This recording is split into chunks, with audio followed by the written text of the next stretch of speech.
अंशुल सिंह, इस साल विदेश की कई जगह सत्ता में परिवर्तन हुआ तो कई देशों के बीच युद्ध भी हुआ। अमेरिका में जहां एक बार फिर ट्रंप की वापसी हुई तो बांग्लादेश में तख्ता पलट। पाकिस्तान और श्रीलंका समेत कई देशों की कमान नए हाथों को मिली। वहीं शांति के लिहाज से दुनिया के लिए साल 2024 निराशाजनक रहा। कई देश युद्ध से पहले ही उलझे थे तो कई देशों के बीच इस साल जंग शुरू हुई। साथ ही कई देशों को गृह युद्धों से जूझना पड़ रहा है। इस साल दुनिया में ऐसी कई घटनाएं हुई जिसके बाद जानकार ये आशंका जताने लगे कि क्या दुनिया अगले कुछ वर्षों में एक बड़े युद्ध का सामना करने जा रही है। आखिर वो कौन सी घटनाएं इस साल घटी, देखिए।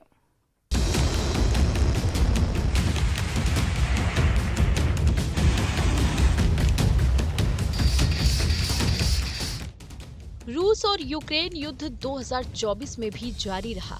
अमेरिका और उसके सहयोगी जहां यूक्रेन के साथ डट कर खड़े रहे, वहीं रूस भी पीछे हटने को तैयार नहीं है। साल के आखिर में दो ऐसी घटनाएं हुई जिन्होंने ये संकेत दिया कि निकट भविष्य में शांति कायम होने की उम्मीद बहुत कम है।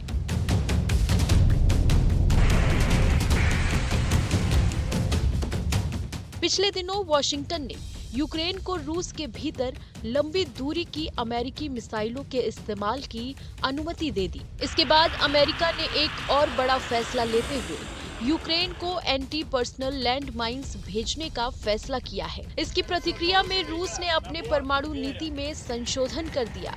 इसमें नई शर्तें तय की गई हैं कि कब परमाणु हथियार का इस्तेमाल किया जा सकता है। रूस के इस कदम को भी यूक्रेन युद्ध से जोड़कर देखा गया है।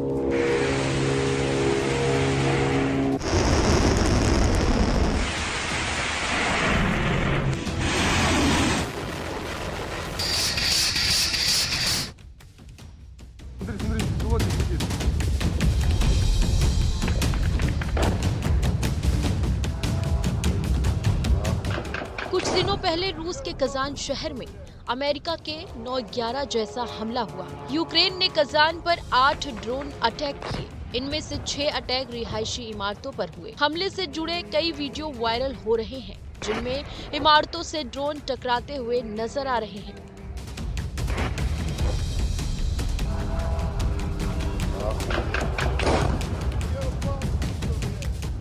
विस्फोटक ड्रोन के हमले रिहायशी इमारतों को टारगेट करते हुए किए गए।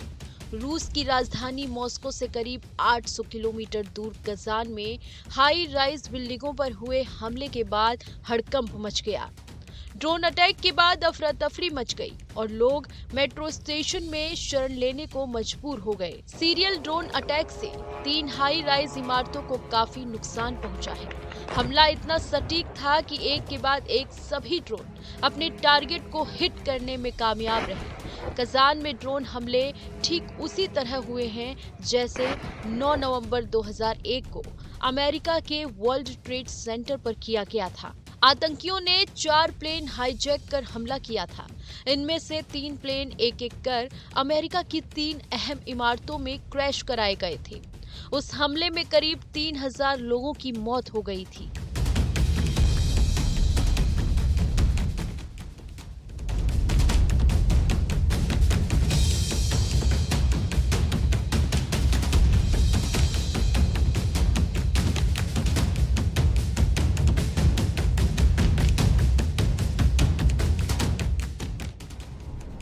अक्टूबर 2023 इजराइल में हमास के बड़े हमले के जवाब में यहूदी राष्ट्र ने फिलिस्तीनी ग्रुप के कब्जे वाली गाजा पट्टी में सैन्य अभियान शुरू किया था।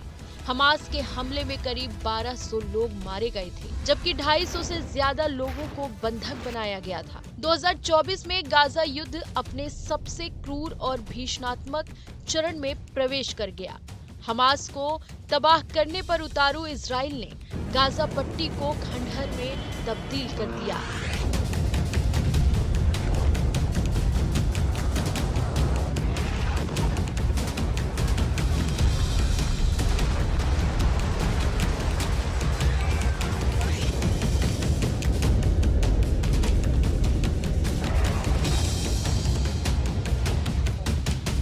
उधर गाजा युद्ध ने इजराइल हिजबुल्लाह तनाव को भी चरम पर पहुंचा दिया। इजरायली सेना ने 23 सितंबर से लेबनानी ग्रुप पर बड़े पैमाने पर हवाई हमले शुरू कर दिए। उसने सीमा पार एक सीमित जमीनी अभियान भी चलाया, जिसका उद्देश्य कथित तौर पर हिजबुल्लाह को कमजोर करना बताया गया। इजरायली हमलों में हिजबुल्लाह के चीफ हसन नसरल्लाह समेत कई कमांडरों की मौत हो गई और उसके कई ठिकानों को भारी नुकसान पहुंचा।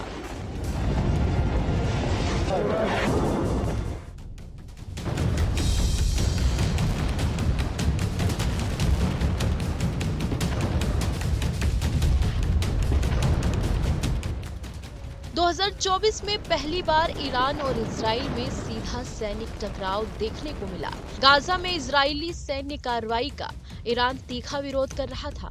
वो हिजबुल्लाह का भी समर्थक है। ऐसे में उसके सीधे इजराइल के साथ टकराव की स्थिति बनने लगी।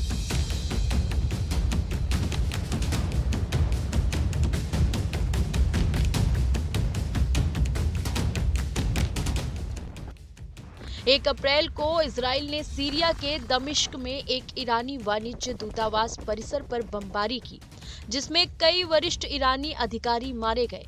जवाब में ईरान और उसके प्रतिरोध सहयोगियों की धुरी ने इजराइल से जुड़े जहाज MSC एरीज को जब्त कर लिया।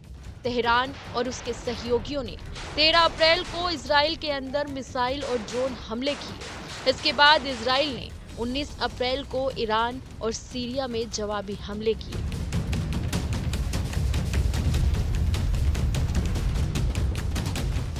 इकतीस जुलाई को तेहरान में हमास के राजनीतिक नेता इस्माइल हानिया की हत्या के बाद तनाव बढ़ गया। ईरान और हिजबुल्लाह ने इजराइल पर हत्या का आरोप लगाया। अक्टूबर 2024 में ईरान ने यहूदी राष्ट्र पर मिसाइलें दागी। इसके बाद इजराइल ने 25 अक्टूबर को ईरान के खिलाफ और जवाबी हमले किए।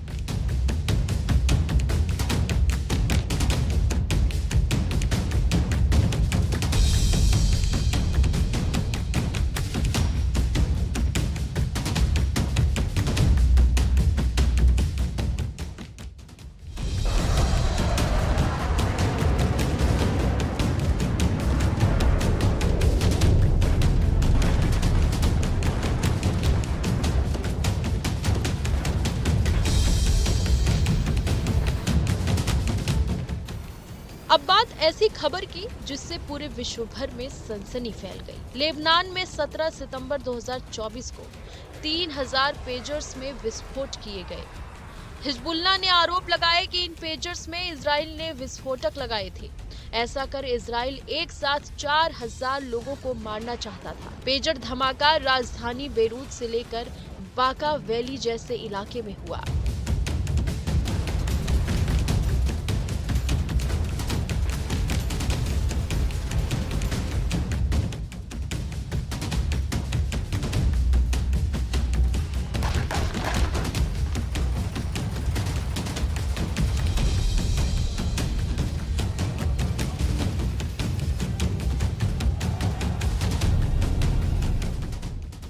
तेरह साल से गृह युद्ध में उलझा ये देश पिछले कुछ वर्षों में अपेक्षाकृत शांत रहा, लेकिन 2024 में हालात बदल गए। विद्रोही गुटों ने नवंबर में सीरियाई राष्ट्रपति बशर अल असद के खिलाफ बड़ा ऑपरेशन शुरू कर दिया।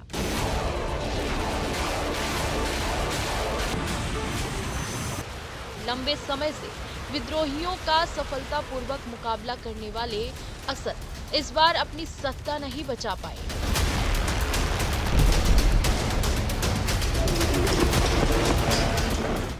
आठ दिसंबर को उन्हें सत्ता छोड़कर भागना पड़ा। फिलहाल सीरिया का भविष्य अधर में है। विश्लेषक मानते हैं कि सीरिया के लिए आने वाला समय बेहद कठिन है।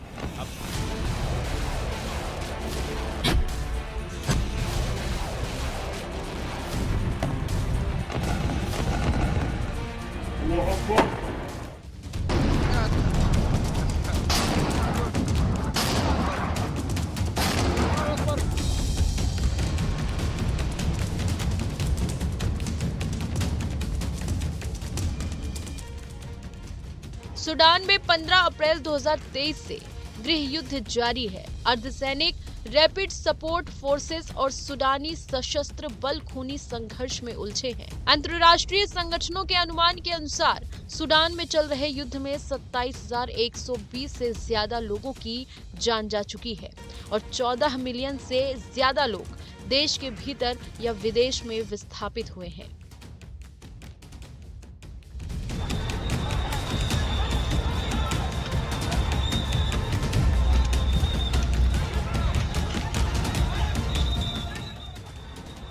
जून 2024 में बांग्लादेश के सुप्रीम कोर्ट ने 2018 बांग्लादेश कोटा सुधार आंदोलन के जवाब में किए गए सरकारी फैसले को पलट दिया था। इस फैसले में स्वतंत्रता सेनानियों के वंशजों के लिए 30% कोटा बहाल करने के खिलाफ विरोध शुरू हुआ था।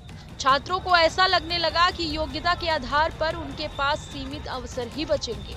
इस विरोध की शुरुआत सरकारी नौकरियों के लिए कोटा प्रणाली की प्रतिक्रिया के रूप में शुरू हुई थी, लेकिन बाद में ये हिंसक होती चली गई, जिसके बाद बांग्लादेश की पीएम शेख हसीना को 5 अगस्त को देश छोड़कर जाना पड़ा।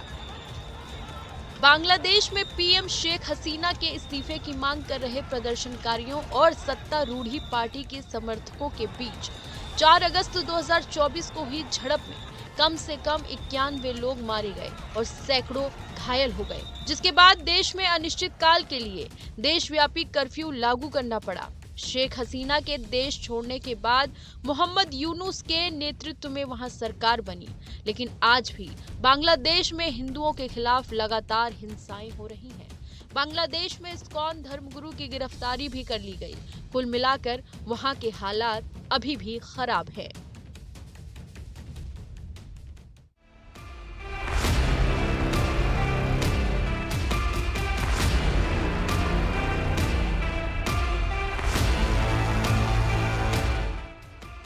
दुनिया के सबसे पुराने लोकतंत्र अमेरिका में नवंबर महीने की 5 तारीख को हुए राष्ट्रपति चुनाव में पूर्व राष्ट्रपति और रिपब्लिकन पार्टी के उम्मीदवार डोनाल्ड ट्रंप ने ऐतिहासिक जीत हासिल की। उन्होंने डेमोक्रेट पार्टी की उम्मीदवार कमला हैरिस को बड़े अंतर से हरा दिया। चुनाव में डोनाल्ड ट्रंप को 312 इलेक्टोरल वोट और कमला हैरिस को 226 इलेक्टोरल वोट हासिल हुए। राष्ट्रपति पद के साथ ही अमेरिका के हाउस ऑफ रिप्रेजेंटेटिव और सीनेट में भी रिपब्लिकन पार्टी ने बहुमत हासिल कर लिया है। अमेरिका में राष्ट्रपति चुनाव के प्रचार के दौरान 13 जुलाई 2024 को डोनाल्ड ट्रंप पर जानलेवा हमला हुआ था। ये हमला तब हुआ था जब ट्रंप पेंसिल्वेनिया के बटलर में एक रैली को संबोधित कर रहे थे। रैली के दौरान उन पर गोली चलाई गई थी। गोली उनके कान को छूती हुई निकल गई। हालांकि पुलिस ने हमलावर को मार दिया था। अमेरिका के राष्ट्रपति चुनाव में ये घटना टर्निंग पॉइंट साबित हुई। इस घटना ने डोनाल्ड ट्रंप के लिए जीत की राह आसान बना दी।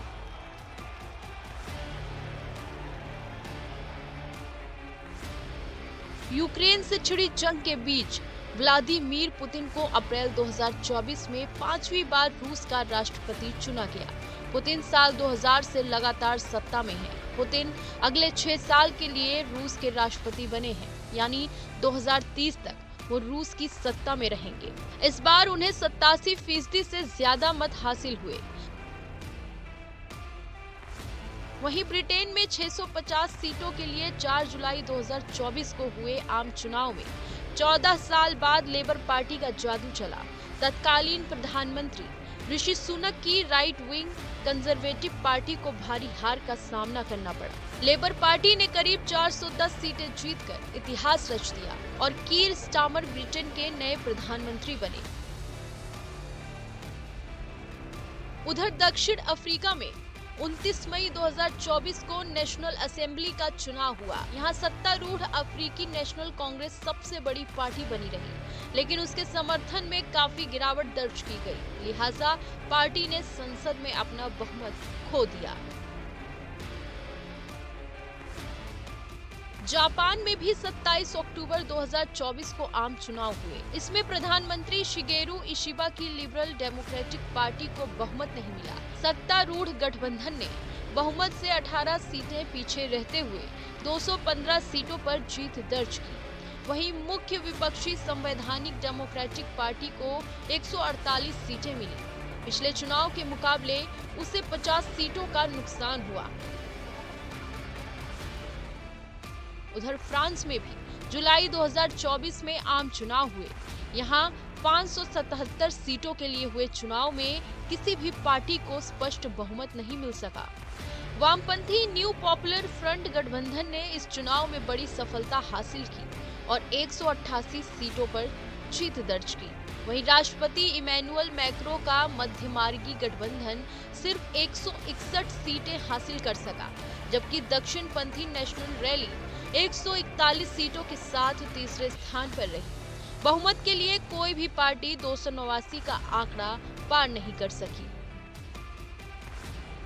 पाकिस्तान में 8 फरवरी 2024 को आम चुनाव हुए। पाकिस्तान की 326 सदस्यीय असेंबली में पाकिस्तान मुस्लिम लीग नवाज ने 75 सीटें जीती। वहीं बिलावल भुट्टो की पाकिस्तान पीपल्स पार्टी ने 54 सीटों पर जीत दर्ज की, जबकि पूर्व प्रधानमंत्री इमरान खान को चुनाव लड़ने की इजाजत नहीं मिली। नौबत ये आ गई कि उनके समर्थकों को निर्दलीय चुनाव लड़ना पड़ा। उन्होंने 100 सीटों पर जीत हासिल की। PMLN गठबंधन ने दूसरी बार सरकार बनाई। नवाज शरीफ के भाई शहबाज शरीफ दूसरी बार पाकिस्तान के प्रधानमंत्री बने। वहीं श्रीलंका में 21 सितंबर 2024 को राष्ट्रपति चुनाव हुआ। इसमें वामपंथी नेता अनुरा कुमार दिसानायके को भारी जीत हासिल हुई। उन्होंने 50% से अधिक मत हासिल किया, जबकि तत्कालीन राष्ट्रपति रानिल विक्रमसिंघे तीसरे स्थान पर रहे। वहीं विपक्षी नेता साजिद प्रेमदासा दूसरे स्थान पर रहे। इसके बाद संसदीय चुनाव में भी राष्ट्रपति अनुरा कुमारा दिसानायके की पार्टी नेशनल पीपुल्स पावर ने 2025 सदस्यों वाली संसद में 123 सीटें जीतकर बहुमत हासिल कर लिया। पाकिस्तान की राजधानी इस्लामाबाद में 25 से 26 नवंबर के तहरीके इंसाफ के प्रदर्शन के बाद एक चेहरे की काफी ज्यादा चर्चा है। ये चेहरा इमरान खान की पत्नी बुशरा बीबी का है। बुशरा अभी तक राजनीति से दूर थी और उन्हें पर्दे में रहने वाली धार्मिक औरत माना जाता था। इमरान खान लंबे समय से जेल में हैं, तो वो पार्टी कार्यकर्ताओं का नेतृत्व करने उतरी हैं। इस्लामाबाद में प्रदर्शनकारियों को लीड करते हुए जिस तरह उन्होंने इमरान खान की रिहाई तक धरने से न उठने की कस्में खाई, उससे उनका एक अलग रूप सामने आया। जर्मनी के मैगडेबर्ग में क्रिसमस बाजार में एक तेज रफ्तार कार ने लोगों को रौंद दिया। हादसे में 2 लोगों की मौत हो गई, जबकि 68 लोग घायल हो गए। उधर जर्मनी के बाद नाइजीरिया में भी क्रिसमस सेलिब्रेशन प्रोग्राम के दौरान बड़ा हादसा हुआ है। नाइजीरिया क्रिसमस सेलिब्रेशन के 2 कार्यक्रमों में दान एवं खाद्य सामग्री वितरण के दौरान भगदड़ मच गई। इसमें 30 से ज्यादा लोगों की मौत हो गई। जानकारी के मुताबिक क्रिसमस की खरीदारी के लिए लोग भारी संख्या में पहुंचे थे। इसी दौरान अचानक भगदड़ मचने से कई लोग गिर गए, जिससे कई लोगों की मौत हो गई। खुशी का माहौल कुछ ही पल में गम में तब्दील हो गया। अब बात चीन की, जहां 12 नवंबर 2024 को चीन के झुहाई शहर में एक कार चालक ने भीड़ को कुचल दिया।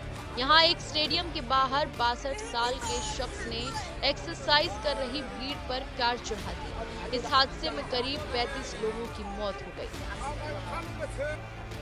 अब बात ऐसे हादसे की जिससे पूरे विश्व में सनसनी फैल गई। 19 दिसंबर 2024 ये वो तारीख थी जो अफगानिस्तान के लिए काले दिन के रूप में दर्ज हुई। 19 दिसंबर को अफगानिस्तान में 2 सड़क दुर्घटनाओं में कुल 50 लोगों की मौत हो गई, जबकि 76 लोग घायल हुए।